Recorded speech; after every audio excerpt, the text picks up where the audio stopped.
kasih setiamu yang kurasakan lebih tinggi dari langit biru. Kebaikanmu yang telah kau nyatakan lebih dalam dari lautan. Berkat-Mu yang telah ku terima sempat membuatku terpesona. Apa yang tak pernah kupikir. Shalom saudara semua. Mari kita menyerahkan hati kita di hadapan Tuhan. Mari kita merendahkan diri kita di hadapan Tuhan. Kita mau datang ke hadapan Tuhan. Kita mau datang di hadirat Tuhan. Kita mau membawa setiap hati kita. Kita mau membawa setiap penyembahan kita di hadirat-Nya. Terima kasih Tuhan, terima kasih Yesus. Kami bersyukur kalau kami masih diberikan kesempatan untuk kami boleh bersama-sama datang di hadirat-Mu ya Bapa. Terima kasih Tuhan. Biarlah setiap pujian penyembahan kami berbau harum di hadapan-Mu Yesus. Terima kasih Tuhan.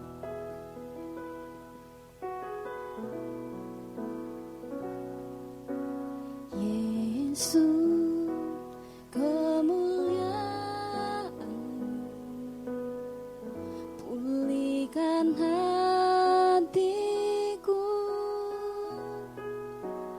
Yesus, kemuliaan-Mu berkati hidupku. Mari kita menyanyikan pujian ini dari awal. Yesus, kemuliaan-Mu pulihkan hatiku. Yesus, kemuliaan-Mu berkati hidupku. Segala pujian syukur bagi-Mu. Kau hadir dalam hidupku. Kini ku datang sujud di hadapan-Mu, memuji-Mu, menyembah-Mu. Yesus, ku menyembah-Mu. Mari kita dengan sikap hati kita yang sungguh-sungguh di hadapan Tuhan menyanyikan pujian ini.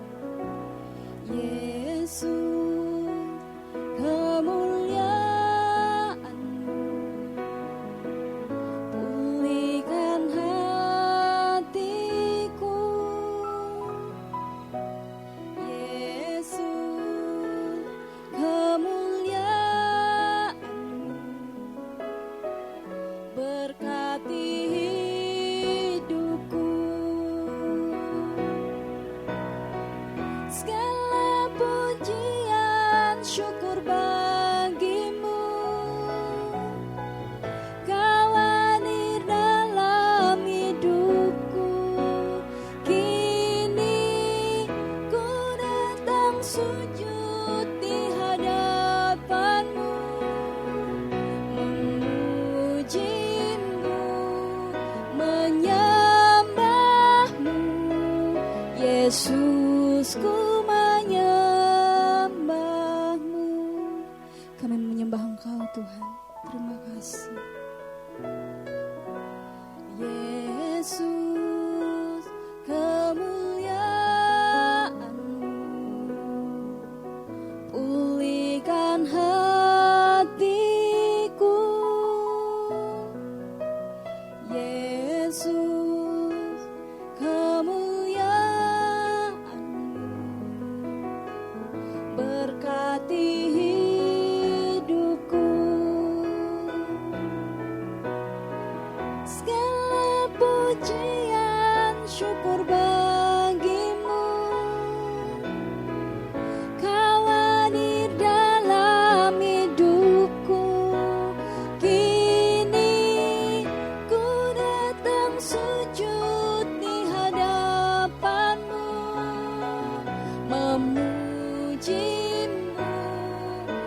menyembahmu, Yesus ku menyembahmu. Segala pujian syukur bagimu, Kau hadir dalam hidupku. Kini ku datang sujud di hadapanmu, memujimu, menyembahmu, Yesus ku menyembahmu, memujimu, memujimu, menyembahmu, Yesus ku menyembahmu, memujimu Tuhan, memujimu, menyembahmu, Yesus ku menyembahmu.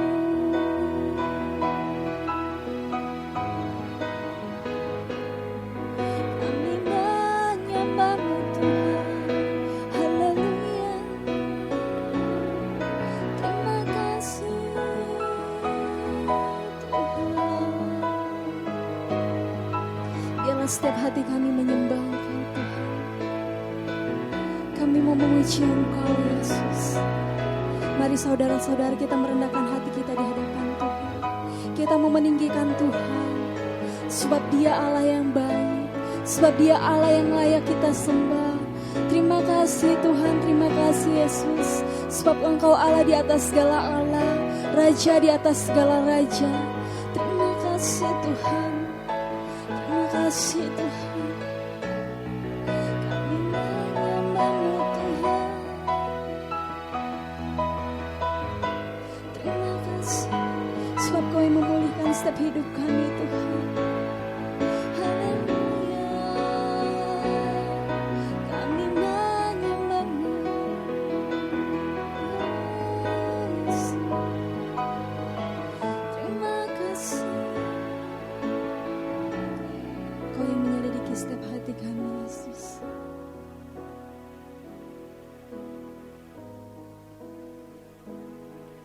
Terima kasih Tuhan. Kami mau lebih dalam lagi menyembah Engkau. Kami mau sujud di altar-Mu ya Bapa. Kami mau membawa persembahan kami. Kami mau membawa setiap ucapan syukur kami di hadapan-Mu.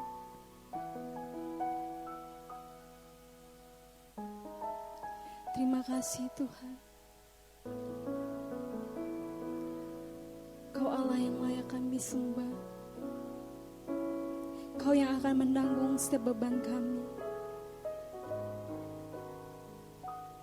Kami mau taruh semuanya itu ke dalam tangan-Mu ya Bapa. Karena kami yakin Tuhan, Engkau yang tidak pernah meninggalkan kami. Sekalipun orang-orang di sekeliling kami meninggalkan kami, tapi Engkau tetap ada bersama-sama dengan kami.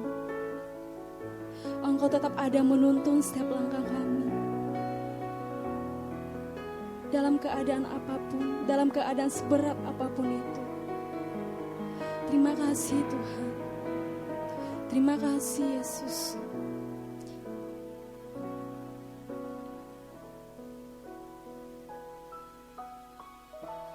Sujud di altar-Mu,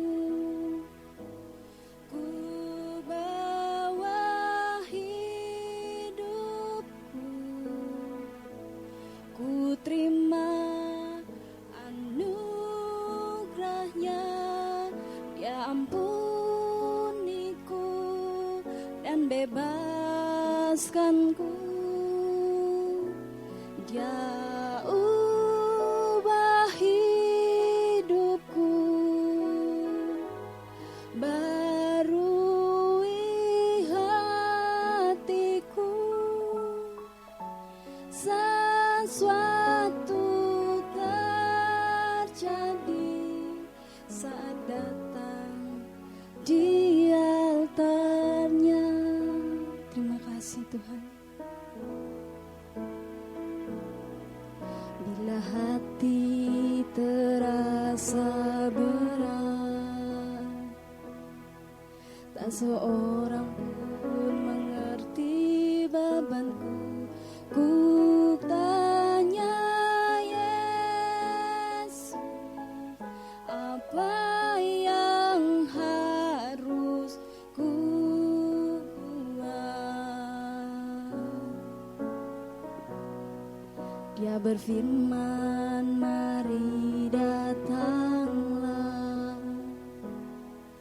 Dia selalu pedulikan aku. Ku datang Yesus, Dia pikul segala bebanku. Sujud di altarnya, ku bawa hidupku.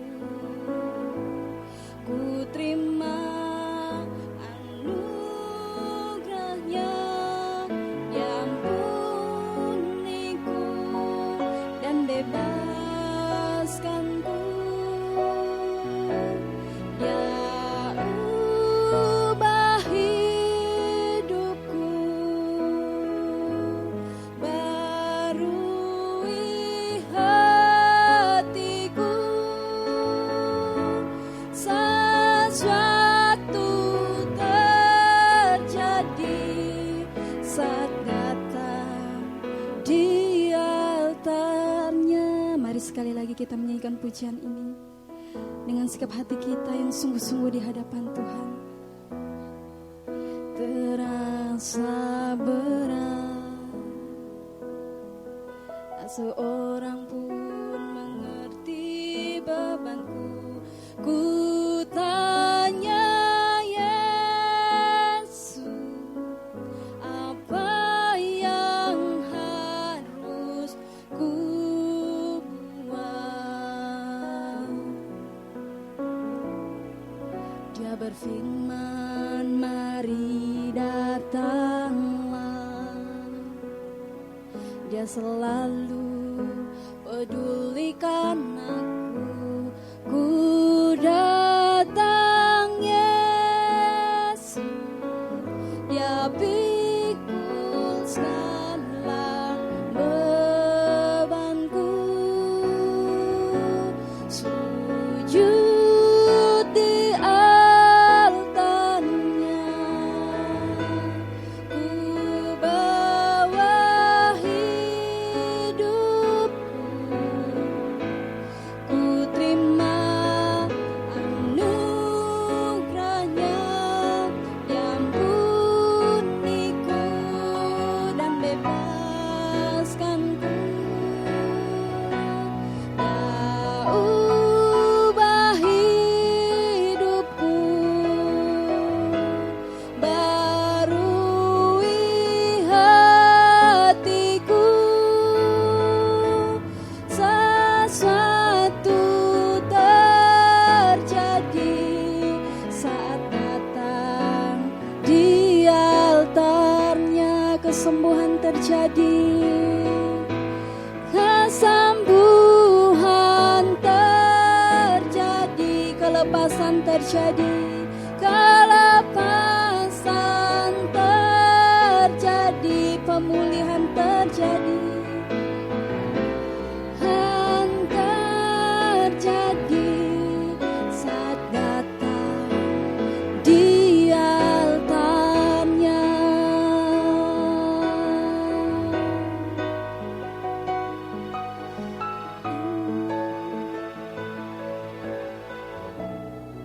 Shalom saudara, saya senang sekali bisa berjumpa dengan saudara walaupun secara online dalam ibadah Next Gen 2 Agustus 2020.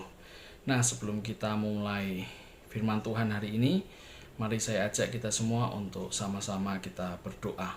Kami sungguh mengucap syukur Tuhan buat segala kebaikan yang Tuhan kerjakan dalam hidup kami. Hari ini ajar kami sesuatu nasihati kami sesuatu supaya kami tetap menjadi orang Kristen yang sungguh hanya berharap hanya kepada Tuhan, mengasihi Tuhan dalam situasi apapun, dalam situasi tidak enak sekalipun.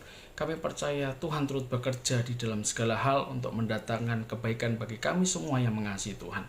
Urapi setiap kami, pikiran, hati kami, supaya apa yang kami terima boleh sesuai dengan apa yang Tuhan mau, dan boleh sesuai dengan apa yang harusnya kami kerjakan. Hamba-Mu juga berdoa, urapi hamba-Mu ini, supaya ketika hamba-Mu berkata-kata, hanya perkataan Kristus dan firman Tuhan saja yang hamba-Mu sampaikan, dan bebaskan hamba-Mu dari segala hal yang hamba-Mu tidak sadari.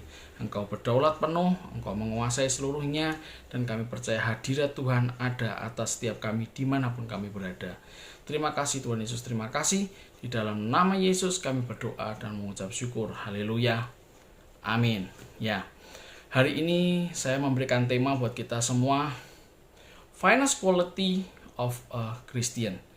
Nah, sebelum saya mulai masuk ke dalam khotbah, ada sebuah pengetahuan yang harus kita tahu, walaupun ini tidak berkaitan langsung dengan apa yang nanti akan dikhotbahkan, tetapi ini hanya sekedar pengetahuan supaya kita bisa lebih memahami lagi bagaimana menjadi seorang Kristen yang terbaik dengan kualitas yang terbaik. Nah, sebagian dari kita sebagai orang Kristen pasti sudah pernah makan olahan daging babi. Nah, kayaknya asik ya saudara ya bicara tentang daging babi. Ada yang bilang enak, ada yang bilang enak sekali. Belum pernah dengar yang bilang gak enak, kecuali diolah dengan cara yang tidak benar ya, mesti tidak enak gitu ya saudara. Nah, sebagian kita pasti tahu, mungkin tahu daging babi yang bagus seperti apa, yang kurang bagus seperti apa.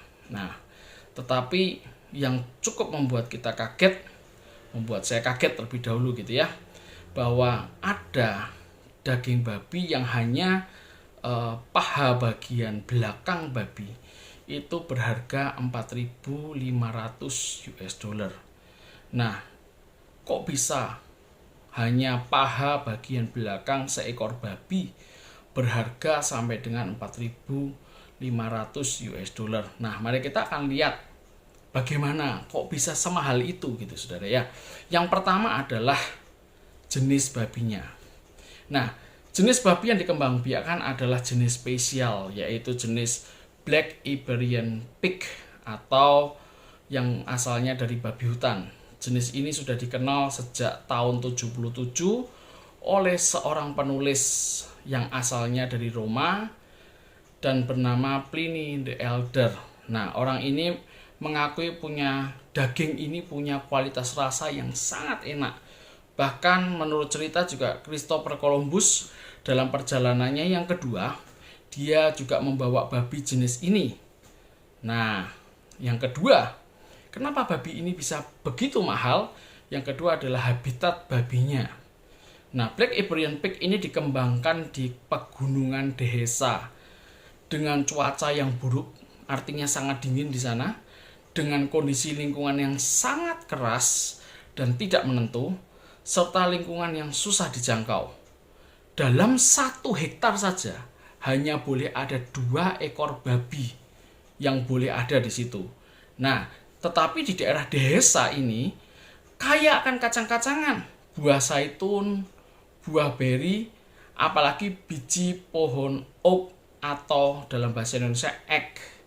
Kalau saudara bertanya apa itu pohon oak atau buah pohon egg, itu saudara bisa lihat di Ice Age. Nah, ada squirrel di situ, ada bajing di situ yang selalu membawa kemana-mana membawa biji. Nah, itulah biji egg atau biji pohon oak. Nah, yang merupakan nutrisi terbaik bagi Black Iberian Pig itu sendiri, sehingga menghasilkan daging dengan massa otot yang tinggi dan lemak yang sangat rendah. Dagingnya juga empuk. Itu yang kedua. Yang ketiga, kemurnian terah. Nah, saudara, kalau saudara suka dengan anjing, saudara piara anjing atau saudara breeder, maka saudara akan tahu istilah purebred. Kalau saudara suka dengan anjing Siberian Husky ataupun Rottweiler atau German Shepherd, yang bisa disebut dengan pure breed adalah anjing yang 100% asli. Entah itu husky, entah itu rottweiler, entah itu German shepherd. Sehingga kalau misalkan anjing itu kawin campur sekalipun indukannya juara, bapaknya juara, ibunya juara, kalau kawin campur yang satunya husky, yang satu rottweiler, tidak bisa lagi disebut pure breed dan tidak bisa mendapatkan apa yang disebut dengan stambum. Nah, begitu juga dengan babi ini. Nah, babi ini murni 100% Iberian pig dan juga disembelih ketika usia 15 bulan. Nah, sebelum dijual ke konsumen, daging ini diproses terlebih dahulu lewat proses yang namanya cure meat atau digarami, diawetkan gitu saudara. Nah, prosesnya ini digarami ini selama kurang lebih 15 sampai 20 hari. Dan dalam prosesnya setelah digarami, daging ini disimpan dalam ruangan khusus dengan suhu tertentu selama 2 bulan. Kemudian sesudah itu ditempatkan dalam ruang terbuka selama 6 sampai 9 bulan. Nah, ini di pegunungan Huelva memiliki suhu dan kondisi yang unik sehingga rasa babinya berbeda, bau pegunungan, dan juga menyebabkan lemak dari daging tersebut menetes keluar dan baunya enak sekali. Nah, kemudian tahap akhir adalah ditempatkan di ruangan bawah tanah.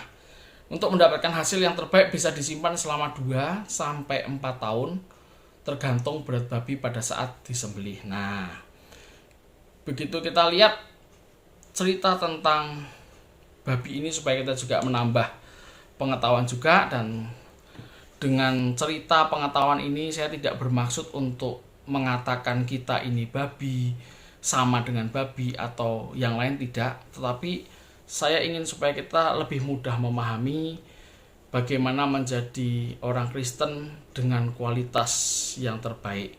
Nah, kita akan masuk dalam khotbah kita. Mari kita sama-sama buka di Matius 5 ayat yang ke-13. Sekali lagi, di Matius 5 ayat yang ke-13. Saya akan bacakan buat saudara. Kamu adalah garam dunia. Jika garam itu menjadi tawar, dengan apakah ia diasinkan? Tidak ada lagi gunanya selain dibuang dan diinjak orang. Ketika mungkin kita sudah banyak kali membaca, mendengar khotbah tentang garam dunia. Tetapi ketika saya membaca ulang ayat ini, ada 2 makna yang sangat dalam yang bisa saya pelajari, yang bisa saya dapatkan, dan sore malam hari ini saya ingin share dengan kita semua, saudara-saudara semua yang menonton. Nah, 2 makna yang terdalam yang terkandung dari ayat tersebut. Yang pertama adalah garam dunia. Makna kedua yang saya dapat adalah jika menjadi tawar, maka tidak ada lagi gunanya selain dibuang dan diinjak orang. Mungkin secara cepat kita membaca, kita tidak akan tahu, tidak akan melihat ada sesuatu yang spesial dari garam dunia, dan juga jika tidak ada gunanya akan dibuang dan diinjak-injak orang. Tetapi ketika saya mencoba untuk melihat, membaca kembali firman Tuhan, kemudian saya membaca buku-buku rohani, artikel-artikel, bahkan hal-hal yang berhubungan dengan ini, saya banyak diberkati, saya banyak belajar, dan hari ini saya mau share. Nah, tentang garam dunia. Garam dunia yang disematkan Yesus kepada kita semua sebagai murid Kristus, sebagai orang Kristen, ini adalah suatu pujian dan penghormatan, penghargaan yang luar biasa bagi kita semua. Pertanyaannya, why? Kenapa hanya garam dunia saja kok? Garam kenapa bisa dibilang suatu penghormatan dan penghargaan yang luar biasa? Nah, mari kita akan lihat. Di dalam dunia kuno, garam merupakan sesuatu yang sangat berharga. Garam bahkan bagi orang Yunani dianggap ilahi atau tion. Sampai ada ungkapan Latin yang digunakan oleh orang-orang Romawi zaman itu.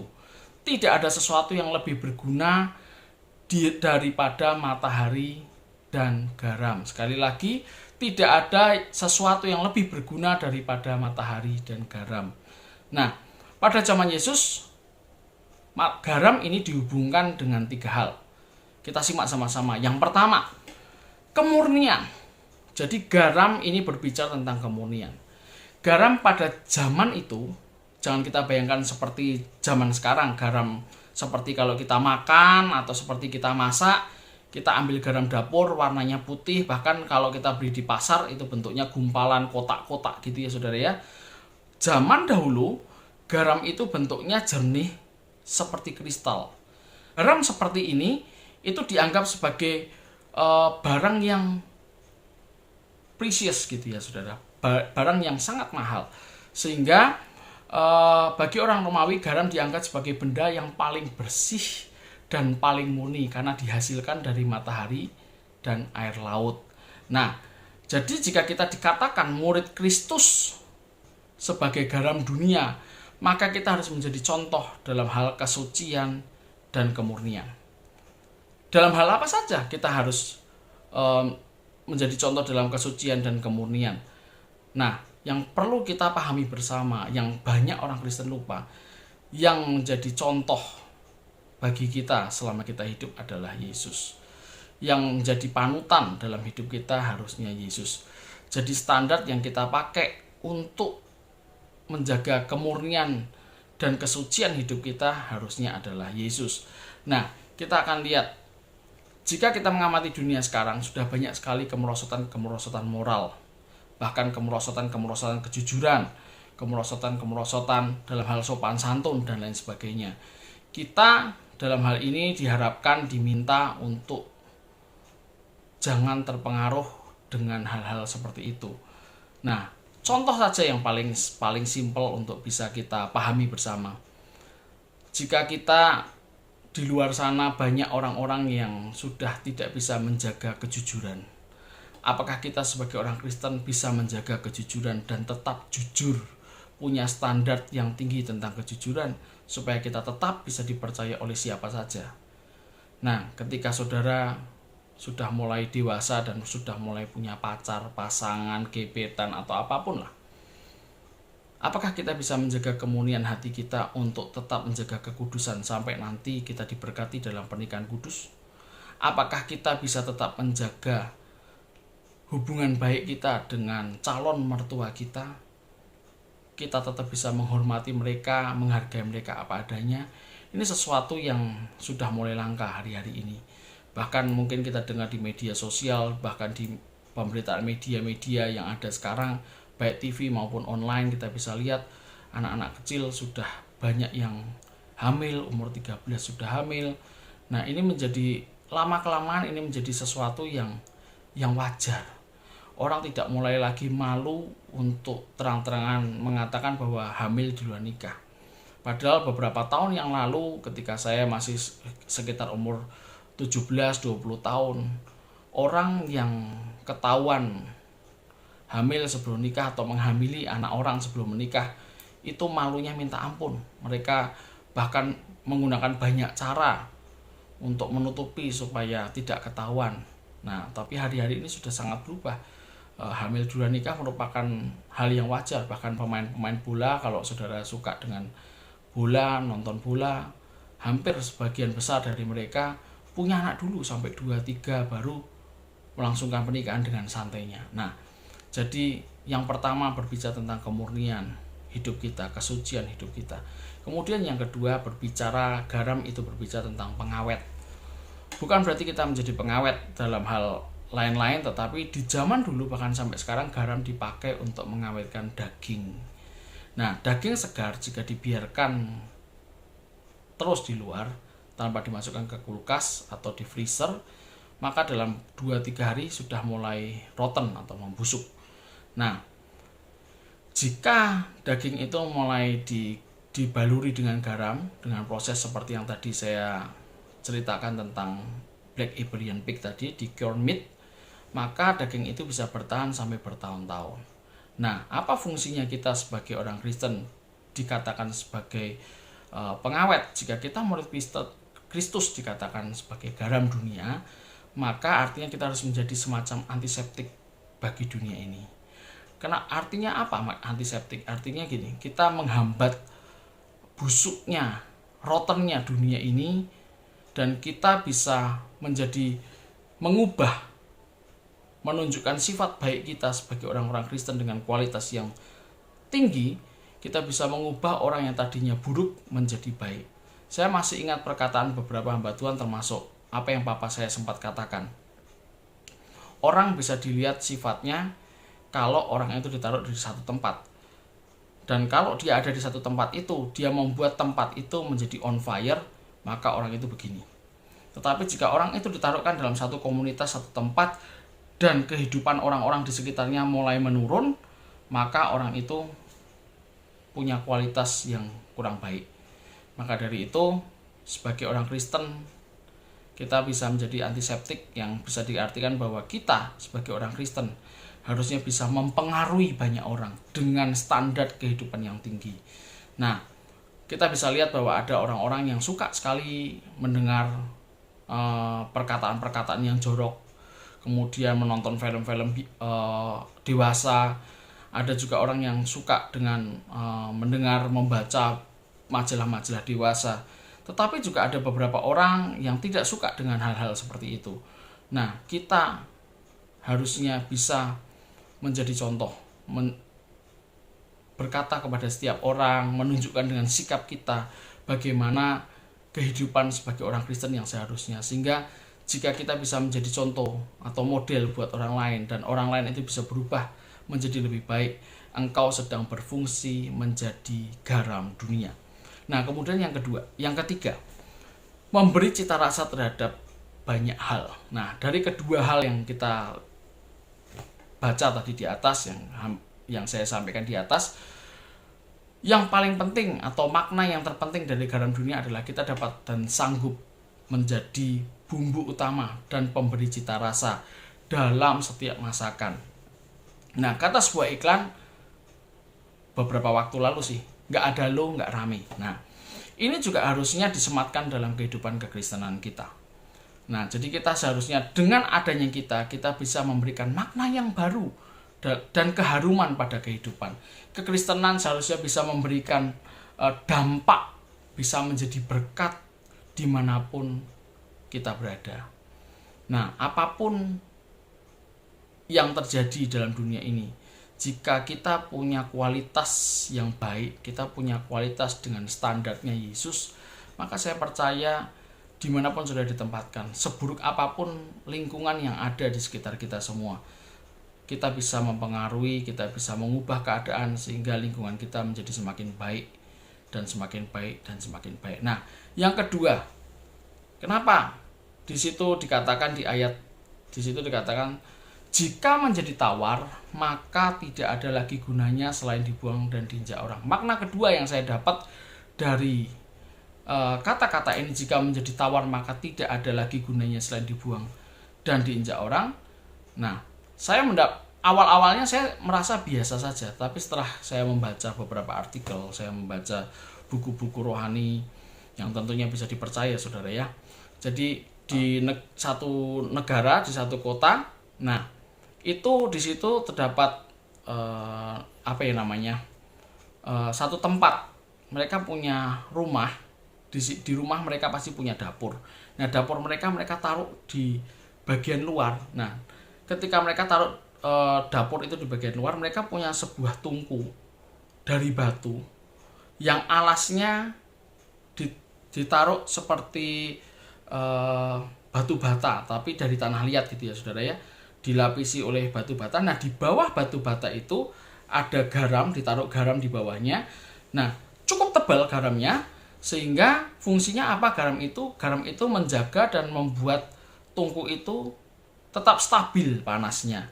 Nah, beberapa waktu kemudian, setelah beberapa lamanya, ketika tungku itu sudah tidak mulai bisa menjaga, sudah mulai tidak stabil panasnya, maka yang harus dilakukan adalah orang yang punya rumah, yang punya dapur itu membongkar tanah liat tadi yang seperti batu bata, kemudian mengambil semuanya, baik tanah liat maupun garam yang ada di bawahnya, kemudian itu dibuang di jalan, dan kemudian ya otomatis kalau dibuang di jalan ya diinjak-injak orang. Nah, ketika saya membaca sebuah artikel ini, yang ini memang benar-benar bukan hanya sekedar cerita dongeng, tetapi ini memang kejadian yang nyata di zaman dahulu gitu ya, saudara ya. Kalau nggak salah itu di daerah kota Kanaan gitu. Nah, dari pengertian ini kita jadi bisa mengerti bahwa awalnya kita berpikir kok garam bisa tawar. Nah, sebetulnya makna dari apa yang kita tangkap dari cerita tadi, bahwa ketika garam sudah tidak berfungsi seperti seharusnya, tidak bisa lagi menjaga suhu panas dan menjaga panas dari tungku tersebut, maka garam itu sudah tidak ada gunanya lagi. Yang dilakukan hanya dibuang dan diinjak-injak orang.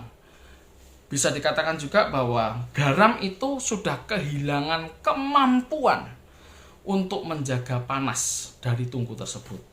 Nah, apa yang disampaikan Yesus memiliki makna yang mendalam. Bahkan di dalam Alkitab, segala sesuatu yang tidak berguna lagi dan segala sesuatu yang tidak memiliki fungsi sebagaimana mestinya, seharusnya hanya akan mendatangkan malapetaka.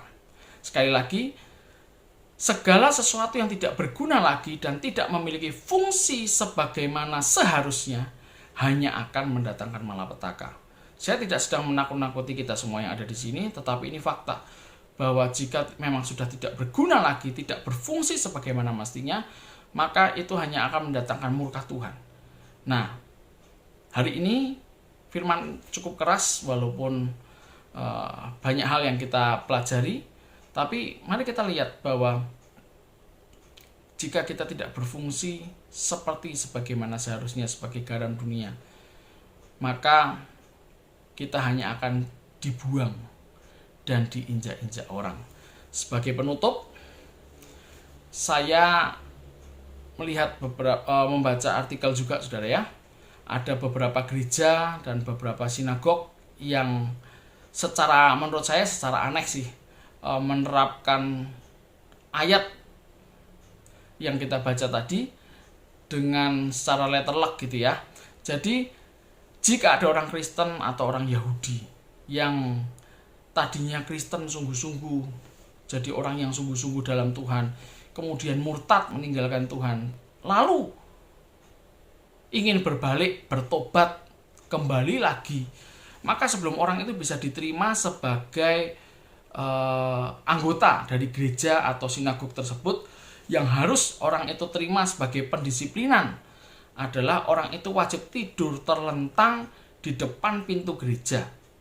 Yang harus dilakukan setiap orang yang lalu lalang mau masuk ke dalam gereja, orang itu harus menginjak tubuh dari orang yang ingin bertobat tadi, dan orang itu wajib berkata, injaklah aku karena aku adalah garam yang telah kehilangan rasa asinnya.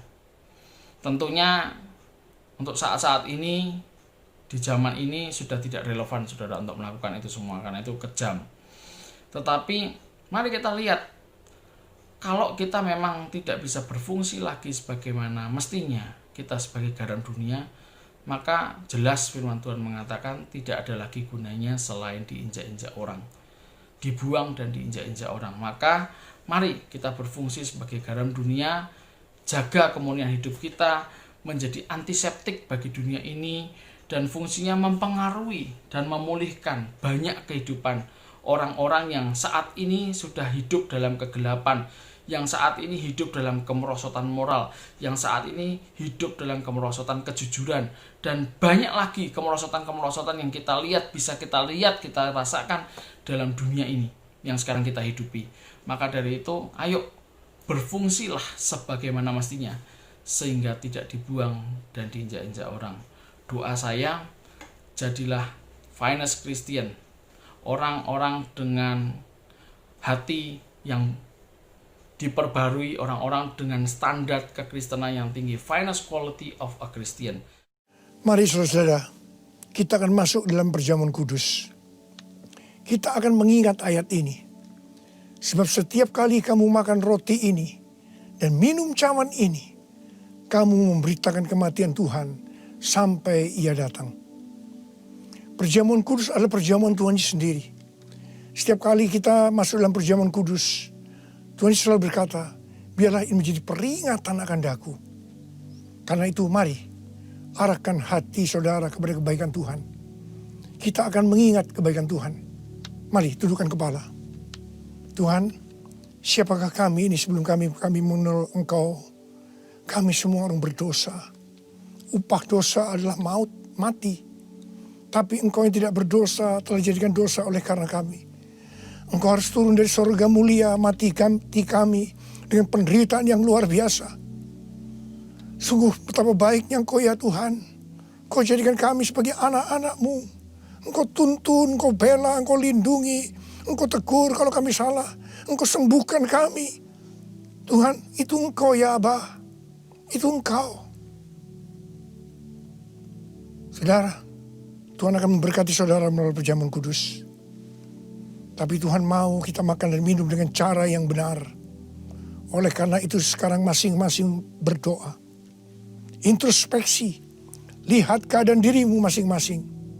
Jangan menyimpan dosa. Kalau saat ini Tuhan ingatkan ada dosa yang harus diselesaikan, langsung minta ampun. Katakan ampuni saya Tuhan. Ampuni saya Tuhan. Tuhan ampuni anak-anak-Mu Tuhan. Ampuni anak-anak-Mu ya Tuhan.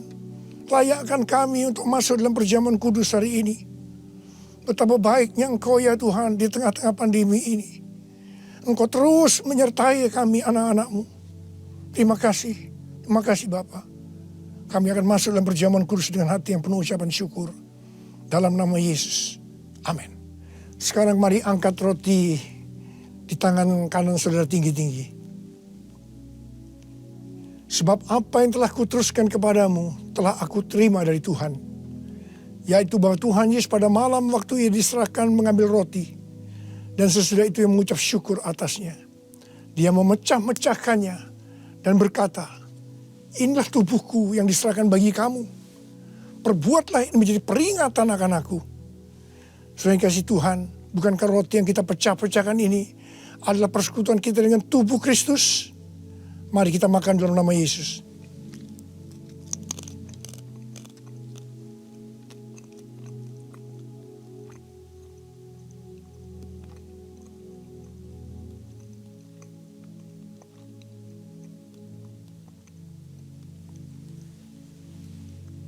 Sekarang angkat cawan di tangan kanan saudara tinggi-tinggi. Demikian juga ia mengambil cawan sesudah makan lalu berkata, cawan ini adalah perjanjian baru yang dimeteraikan oleh darahku. Perbuatlah ini setiap kali kamu meminumnya menjadi peringatan akan aku. Sudah dikasih Tuhan, bukankah cawan pengucapan syukur yang atasnya kita ucapkan syukur adalah persekutuan kita dengan darah Yesus? Mari kita minum dalam nama Yesus.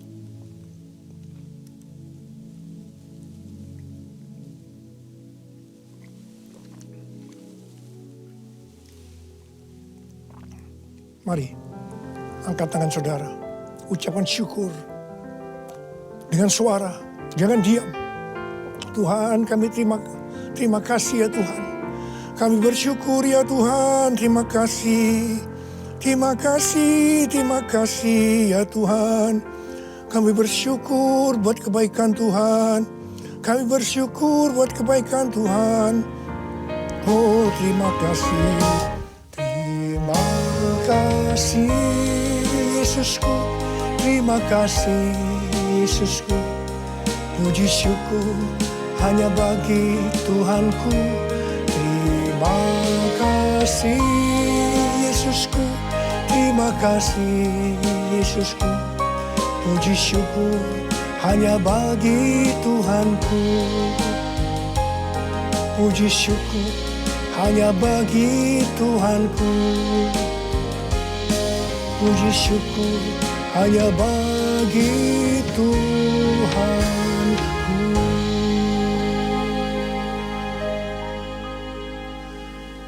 Angkat tangan saudara, terima berkat Tuhan. Pulanglah dengan berkat Tuhan. Kasih karunia yang berlimpah-limpah daripada Allah Bapa dalam anak yang tunggal Yesus Kristus. Persekutuan yang manis dengan Roh Kudus menyertai saudara sekalian mulai hari ini sampai terus datang menjemput kita di awan-awan dan bahkan sampai selama-lamanya. Yang percaya bersama-sama katakan amin.